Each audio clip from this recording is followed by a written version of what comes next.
사랑하는 여러분 반갑습니다. 오늘 우리는 성경의 예언자 요엘, 그 위대한 선지자의 메시지를 함께 파헤쳐보는 시간을 갖겠습니다. 어쩌면 조금은 어렵게 느껴질 수 있는 성경 이야기, 하지만 걱정 마십시오. 우리는 오늘 이 요엘서를 아주 쉽고 흥미진진하게 마치 살아있는 역사 이야기를 듣는 것처럼 풀어낼 것입니다. 자, 천천히 깊이 있게 들어가 보겠습니다. 겉으로 보면 요엘서는 짧고 간결한, 어쩌면 조금은 딱딱하게 느껴질 수 있는 구약 성경의 한 부분입니다. 하지만 그 안에는 엄청난 폭발력을 가진 메시지들이 숨어 있습니다. 마치 작은 씨앗 속에 거대한 나무의 생명이 응축되어 있듯이 말입니다. 요엘 선지자는 과연 우리에게 어떤 이야기를 들려주고 싶었을까요? 그의 시대는 어떤 시대였으며 그는 왜 그토록 강력하고도 애절한 메시지를 외쳐야만 했을까요? 진실과 거짓, 심판과 구원, 절망과 희망이 교차하는 요엘서의 세계로 지금 여러분을 초대합니다. 혹시 이런 경험 있으신가요? 갑자기 예측 불가능한 재앙이 닥쳐와 삶의 모든 기반이 흔들리는 경험 말입니다. 마치 거대한 폭풍우가 모든 것을 휩쓸고 간 듯한 그런 상황 말입니다. 요엘이 활동했던 시대의 이스라엘 백성들은 바로 그러한 상황에 직면해 있었습니다. 상상할 수 없는 규모의 메뚜기 떼가 온 땅을 뒤덮고 모든 푸른 것을 먹어치우며 그들의 삶의 터전을 송두리째 파괴했습니다. 포도나무는 앙상한 가지만 남고 무화과 나무는 열매를 맺지 못하고 밭의 소출은 사라졌습니다.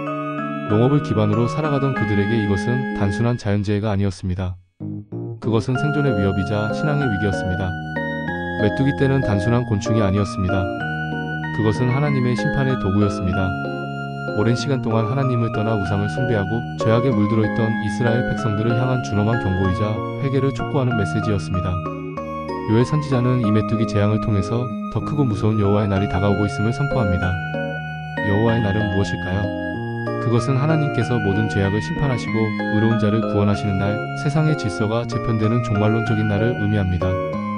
이러한 상황 속에서 요엘 선지자는 백성들을 향해 눈물을 흘리며 외칩니다. 자, 그렇다면 요엘이 살았던 시대는 과연 어떤 시대였을까요? 우리는 이 역사적 배경을 먼저 이해해야 합니다.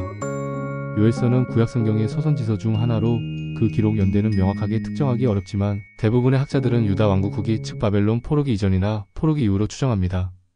당시 유다 백성들은 하나님의 율법에서 멀어져 이방 신들을 숭배하고 사회 정의는 무너지고 가난한 자들은 억압받는 등 영적으로나 도덕적으로 매우 혼란스러운 시기를 보내고 있었습니다. 이러한 시대적 배경 속에서 요엘은 하나님의 메시지를 대언하며 백성들의 회개를 촉구하는 파수꾼의 역할을 감당했던 것입니다. 마치 어두운 밤바다를 헤매는 배들에게 등대가 되어 길을 밝히는 것처럼 말입니다. 요엘서의 핵심 주제는 다는 여호와의 날입니다. 이 여호와의 날은 요엘서 전반에 걸쳐 반복적으로 강조되며 백성들에게 심각한 경각심을 불러일으킵니다. 단순히 문자적인 심판을 넘어 하나님의 공의와 주권이 온전히 드러나는 그날의 의미를 요엘은 다양한 비유와 강렬한 이미지로 설명합니다. 메뚜기 떼의 침공은 이 여호와의 날에 있을 더 큰 재앙의 예표이자 작은 맛보기에 불과했습니다. 마치 거대한 폭풍이 오기 전 작은 소나기가 내리는 것과 같다고 할 수 있습니다. 요엘은 백성들이 이 경고를 심각하게 받아들이고 돌이키기를 간절히 바랐습니다. 그렇다면 요엘이 외쳤던 메뚜기 재앙은 구체적으로 어떤 모습이었을까요? 요엘서 1장 4절은 이렇게 말합니다. 팥종이가 남긴 것을 메뚜기가 먹고 메뚜기가 남긴 것을 느치와 황충이 먹었도다.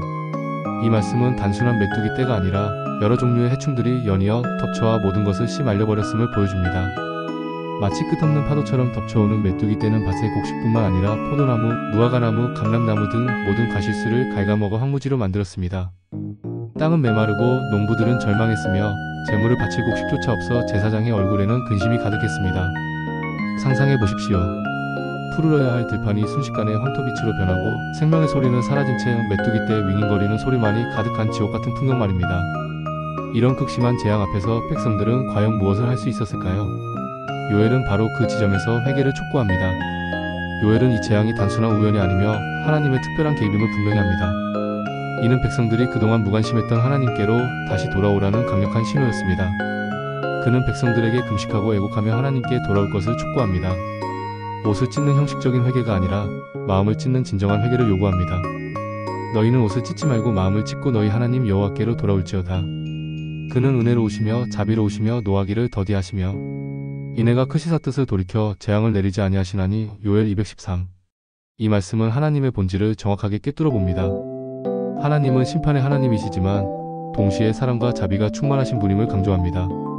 백성들이 진심으로 회개하고 돌이킨다면 하나님께서는 그들을 용서하시고 재앙을 거두실 것이라는 희망의 메시지를 함께 전달하는 것입니다. 요엘서의 메시지는 여기서 그치지 않습니다.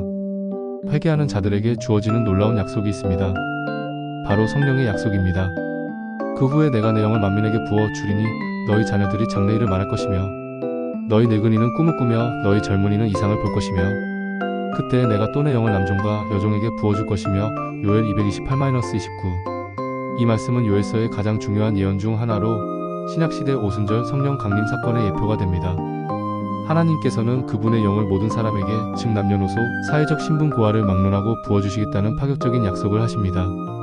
이는 과거 특정 인물에게만 임했던 성령의 역사가 보편적인 경험이 될 것임을 예고하는 놀라운 약속입니다. 이 성령의 약속은 단순한 예언을 넘어 회개한 백성들에게 주어질 새로운 시대의 서막을 알리는 것이었습니다. 성령이 임하시면 사람들이 하나님의 뜻을 깨닫고 예언하며 꿈을 꾸고 이상을 보게 될 것입니다. 이는 곧 하나님과의 친밀한 관계가 회복되고 영적인 생명이 충만해지는 새로운 시대를 의미합니다. 오순절 성령 강림 사건을 통해 이 예언이 성취되었을 때 베드로 사도는 요엘서의 이 말씀을 인용하며 예수 그리스도를 통한 구원의 메시지를 선포했습니다. 즉 요엘의 예언은 먼 미래의 일만이 아니라 예수 그리스도를 통해 현재 우리 가운데서도 역사하는 살아있는 약속임을 깨닫게 합니다. 요엘서의 세 번째 부분은 궁극적인 심판과 구원에 대한 내용입니다. 여호와의 날은 회개하지 않는 자들에게는 심판의 날이지만 회개하고 하나님께로 돌아온 자들에게는 구원과 회복의 날이 됩니다. 요엘은 하나님께서 모든 민족을 여호사밧 골짜기로 모으셔서 심판하실 것이라고 예언합니다. 여호사밧이라는 이름은 여호와께서 심판하신다는 뜻을 가지고 있습니다. 이는 문자적인 특정 장소를 넘어 하나님의 공의로운 심판이 임할 보편적인 장소를 상징합니다. 그날에는 의인과 악인이 명확히 구분될 것입니다. 악인들은 그들의 죄에 대한 대가를 치르게 될 것이며 하나님을 경외하고 그분의 말씀에 순종했던 자들은 구원을 받고 영원한 안식에 들어가게 될 것입니다. 요엘은 시온, 즉 예루살렘이 하나님의 거룩한 처소가 되어 영원히 안전할 것이라고 선포합니다. 그리한즉 너희가 내가 너희 하나님 여호와로서 이스라엘 가운데에 있는 줄을 알 것이라. 내 백성이 영원히 수치를 당하지 아니하리로다. 요엘 317. 이 말씀은 하나님의 백성에게 주어지는 궁극적인 회복과 영원한 소망을 담고 있습니다. 심판을 통해 악을 제거하고 의를 세우시며 당신의 백성을 영원히 지키시는 하나님의 신실한 사랑을 보여주는 것입니다. 마치 격렬한 폭풍우가 지나간 후 맑게 개인 하늘 아래 무지개가 떠오르듯이 요엘서의 메시지는 절망과 심판의 그림자 속에서도 밝고 찬란한 희망의 빛을 발합니다.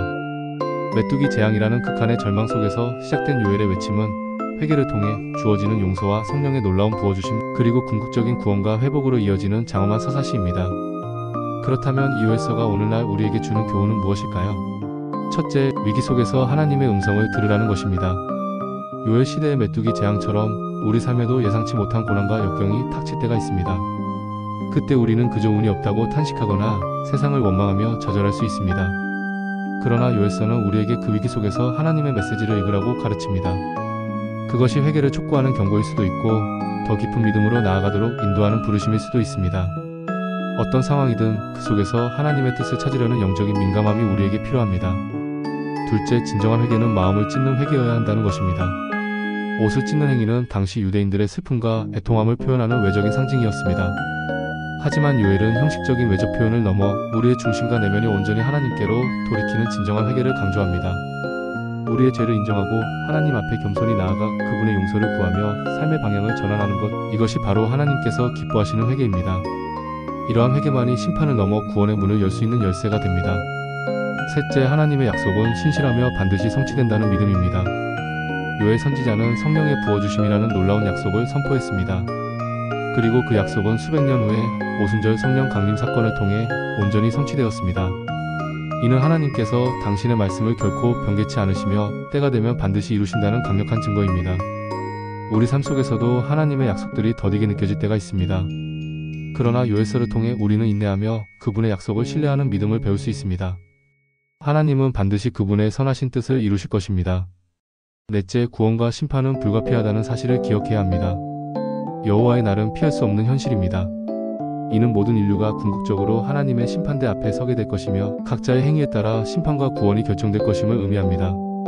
따라서 우리는 오늘을 어떻게 살아야 할지 깊이 성찰해야 합니다. 눈앞의 유혹에 흔들리지 않고 하나님의 말씀에 따라 의롭고 정직하게 살아가는 것이 얼마나 중요한지를 요엘서는 우리에게 강력하게 상기시킵니다. 사랑하는 여러분, 우리의 삶은 결코 우연이 아닙니다. 이 모든 것이 하나님의 주권 아래 있습니다. 마지막으로 요엘서는 희망의 메시지를 선포합니다. 아무리 절망적인 상황이라 할지라도 하나님께로 돌아오는 자들에게는 언제나 새로운 시작이 주어집니다. 메뚜기 떼로 인해 황폐해진 땅이 다시 소생하고 마른 가지에서 새싹이 돋아나듯 우리의 영혼도 회개와 믿음을 통해 새롭게 될 수 있습니다. 하나님은 우리의 과거가 어떠하든 우리가 어떤 죄를 지었든 상관없이 진심으로 회개하고 돌이키는 자를 품에 안으시는 사랑의 아버지이십니다. 이것이 바로 요엘서가 우리에게 전하는 심판과 구원, 절망과 희망의 위대한 이야기입니다. 요엘 선지자의 외침은 2000년이 넘는 세월을 넘어 오늘날 우리에게도 여전히 강력한 울림으로 다가옵니다. 여러분의 삶 속에서 메뚜기 재앙과 같은 고난이 찾아올 때 좌절하거나 포기하지 마십시오. 오히려 그것을 하나님께로 돌아가는 기회로 삼으십시오. 여러분의 마음을 찢고 진정으로 회개하며 하나님의 무한한 사랑과 자비를 구하십시오. 그리하면 하나님께서 여러분에게 새로운 성령의 은혜를 부어주시고 여러분의 삶을 회복시키시며 궁극적인 구원의 길로 인도하실 것입니다. 지금 우리의 세상은 과거 요엘 시대 못지않게 혼란과 불안이 가득합니다. 예측 불가능한 재앙과 사회적 갈등, 그리고 영적인 공허함이 만연한 시대입니다. 이러한 시기에 우리는 요엘 선지자의 메시지를 다시금 마음에 새겨야 합니다. 세상의 어떠한 재앙도 하나님의 주권 밖에서 일어나는 것은 없다는 사실을 기억하십시오. 모든 고난 속에는 하나님의 계획과 메시지가 담겨 있습니다. 우리는 이 고난을 통해 더욱 겸손해지고 우리의 부족함을 깨달으며 오직 하나님만을 의지하는 믿음으로 나아가야 합니다. 여러분, 요엘서가 강조하는 것처럼 우리는 언제든 하나님께로 돌아갈 수 있는 기회를 가지고 있습니다. 하나님은 우리가 돌이키기를 간절히 기다리시는 사랑의 아버지이십니다. 그분은 우리가 잘못된 길에서 돌아서서 올바른 길로 나아가기를 원하십니다. 그러므로 지금 이 순간이 바로 우리가 회개하고 하나님께로 돌아갈 때입니다. 우리의 마음을 열고 그분의 음성에 귀 기울이며 그분의 사랑과 자비를 경험하십시오. 그리하면 우리의 삶은 다시금 풍성한 열매를 맺고 영원한 희망으로 가득 차게 될 것입니다. 주 예수님, 진리의 빛으로 우리를 지켜주옵소서. 가짜의 화려함에 흔들리지 않게 하옵소서. 상한 이웃을 먼저 보호하게 하옵소서.